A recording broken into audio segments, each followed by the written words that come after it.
তরকারি ঝোল খাই দেখি মজা, মাছ খাইলে তো আরো মজা। আসসালামু আলাইকুম, সবাই কেমন আছেন? আশা করি সবাই ভালো আছেন। এখানে রান্না করার জন্য সবকিছু আমি আয়োজন করে নিছি। এই যে এখানে কিন্তু 2 আইটেমের মাছ, এটা কই মাছ আর এটা কি মাছ তা আমি নিজেও চিনি না, জানিও না এটা কি মাছ। এটা দেখতে সুন্দর লাগছে সেজন্য আমি নিয়ে আসছি।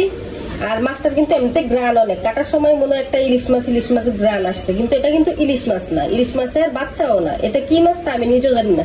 আর এখানে দেখেন কই মাছের ফ্যাটের ভিতরে আবার ডিমও হয়েছে, একটার ভিতরে হয়েছে, সবগুলো হয় না। এখানে আমি বটবুটি আর আলু কেটে নিছি, আর পেঁয়াজ কুচি করে নিছি, পেঁয়াজ কুচি, রসুন কুচি, মরিচ আর এখানে টমেটো। কি দিয়ে কি রান্না করি ভিডিওতে দেখবেন অবশ্যই। আর এই মাছটার রেসিপি কিন্তু আমি দেখাবো এটা কিভাবে রান্না করি, তো দেখতে থাকুন পুরো ভিডিওটা। এখানে মাছে কিন্তু আমি হলুদ আর লবণ মাইখা নিছি। এখন আমি চট করে মাছগুলো ভেজে নিব। মাছগুলো কিন্তু আমার ভাজা হয়ে গেছে। এই যে কই মাছ ভেজে নিছি, এই যে এগুলো ভেজে নিছি। এই দেখেন এগুলো ভাজতে যায় মাছগুলো কিরকম জানি হয়ে গেছে কেনা, অথচ কিন্তু এই কই মাছের থেকে এটার দাম বেশি রাখছে। এই মাছটার দাম কই মাছের থেকে বেশি, কেমন জানি হয়ে গেছে। দাম বেশি দেখে আমি ভাবছি হয়তো খাইতে অনেক মজা হইব, দেখি রান্না করে দেখি কিরকম হয়।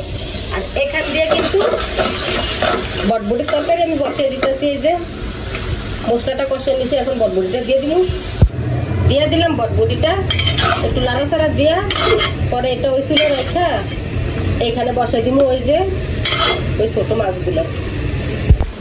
এই যে মাছ ভাজার কড়াইতে আমি বসিয়ে দিছি, পেঁয়াজ আর রসুন কুচি মরিচও দিয়ে দিছি সাথে। এটাতে কিন্তু আমি মাছটা বোনা করে নিব, ছোট মাছটা এখানেই বসিয়ে দিলাম এই কড়াইতে, কারণ এটাতে বোনা টোনা করলে এটাতে ভালো হয়।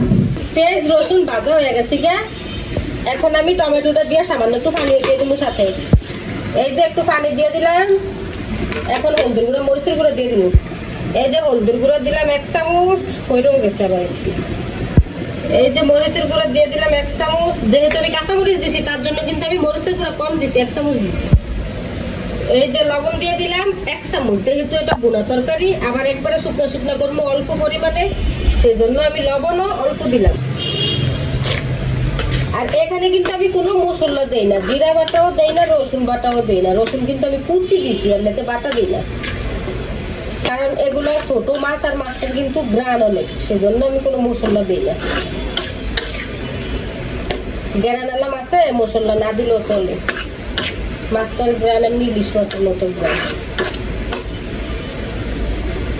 এইখান দিয়ে আমার বটবটির অবস্থা, বটবটি কষতে আছে, ভালোভাবে কষুক।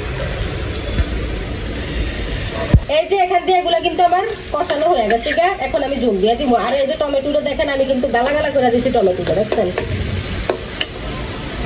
এই যে দেখেন এখানে কিন্তু আমি ঝোল দিয়ে দিছি, ঝোলটা বলক আসলে পরে মাছটা দিব। এই যে এখান দিয়ে এগুলা কিন্তু বলক আসা করছে, এখন কিন্তু আমি মাছটা দিয়ে দিব। আর ওই দিকে বটবটির তরকারি তো আমি ঝোলটা দিয়ে দিছি, এখন এইখানে মাছগুলো দিয়ে দিব। সবগুলো মাছ কিন্তু দিয়ে দিছি। আর এই তরকারিটা কিন্তু আমি একবারে শুকনা শুকনা করবো। এই যে তরকারির অবস্থা, এটা কিন্তু এখনো হয় না, এটা আরেকটু শুকনা শুকনা আমি করবো। আর বটবটিতে কিন্তু মাছটা আমি দিয়ে দিছি। এখন কিন্তু রান্নাটা আমার হয়ে গেছে, এখন আমি তরকারিটা নামিয়ে নিব। এটা কিন্তু একবারে শুকনো শুকনো হয়ে গেছে গা। এই যে দেখেন এখন তরকারিটা আমার নিচ দিয়ে লাগা লাগা যাইতেছে, এখন আমি তরকারিটা নামিয়ে নিব। এই যে দেখেন তরকারিটা কিন্তু আমি নামিয়ে নিছি। তরকারিটা কিন্তু আসলেই অনেক মজার হয়েছে, কারণ আমি একটু লবণ টেস্ট করছি, মাছের অনেক গ্রান, লবণ টেস্ট করে দেখি আসলেও মজারই। মাছগুলো অবশ্য মজারই হইব, কারণ যে গ্রান তরকারি ঝোল খাই দেখি মজা, মাছ খাইলে তো আরো মজা। আর ওই দিকে আমার কই মাছের তরকারি কিন্তু হইতে আসছে, ওইটা ঝোল আমি আরো শুকনো করবো। তারপরে রান্না বাড়া শেষ, ভাতও বসিয়ে দিচ্ছি ওই যে ওই পাশে চুলায়। আর এইখান দিয়া এটা কিন্তু খুবই মজার হয়েছে তরকারিটা আসলে।